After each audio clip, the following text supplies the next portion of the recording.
Attorney Topacio? Yes, oo. Kasi alam nyo, ito ang kinakataka ko eh. Nagulat ako. Kasi kami naman nag-cooperate. Diba sabi ko, out of respect to the institution, may sampida, pumunta kami.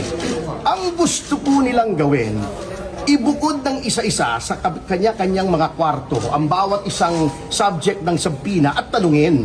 Hindi po pwede yun. Now we are trying to get statements na maaring self-incriminatory. Maari kasi I insist, wala kaming tinatago.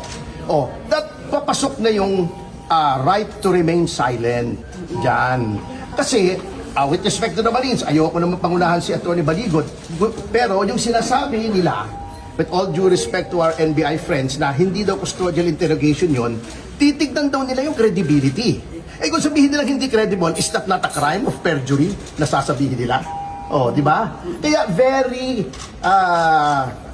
suspicious po ito and very alarming itong ginagawa nila. Na isasabihin na nila, i-interviewin nila isa-isa. Alam naman nila, isa lang ang abogado ng 18.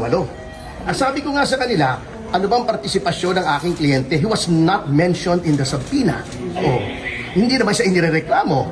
Sabi ko, kung talagang gusto nyo mag-imbestiga, bakit hindi nyo ipatawag yung itinuturo? Ba't yung nagtuturo ang ipinatatawag nyo? At i-interviewin nyo isa-isa para bang sila gumawa ng krimen? Hindi po tama ito. This is a form of harassment, intimidation, and it intends to send a chilling effect to those na gustong magtestigo pa na kapag kayo nagtestigo, itong gagawin sa inyo. Interviewin kayo, pakatawag kayo, investigahan kayo na para bagang kayo na yung kriminal.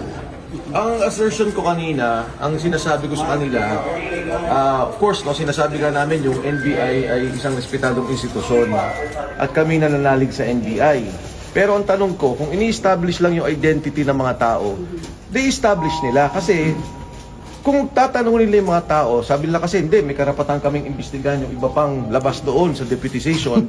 Sabi ko nga, indahing crime to eh. Wala namang kaso itong mga taong to. Now, if you insist that there is a crime, dapat imbestigahan yung tinuturo nila sa affidavit dahil yun yung krimen. Di ba dalawa yung investigasyon na ginawa ng NBI dati, yung Napoles case at saka yung PhilHealth scam.